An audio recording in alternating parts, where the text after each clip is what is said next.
Bismillahirrahmanirrahim. Assalamualaikum warahmatullahi wabarakatuh. Ya Allah, jadikanlah puasaku di bulan ini sebagai puasa orang-orang yang berpuasa sebenarnya. Salat malamku di malamnya sebagai orang salat malam sebenarnya. Bangunkan aku di dalamnya dari tidurnya orang-orang yang lalai. Bebaskan aku dari dosa-dosaku, wahai Tuhan semesta alam.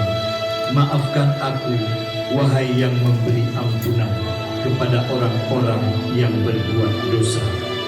Keluarga besar Partai Demokrat, atas nama Ketua Umum Partai Demokrat Agus Harimurti Yudhoyono AHY beserta Sekretaris Jenderal Partai Demokrat, anggota DPR RI Dapil Aceh 1 Teguh Rifki Harsha, dan saya Romi Syahputra, Ketua DPC Partai Demokrat Kabupaten Aceh Barat Daya beserta pengurus, kader dan simpatisan dalam Kabupaten Aceh Barat Daya mengucapkan selamat berbuka puasa.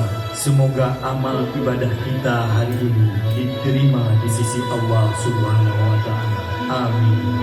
Demokrat berkoalisi dengan rakyat, muda adalah kekuatan. Wassalamualaikum warahmatullahi wabarakatuh.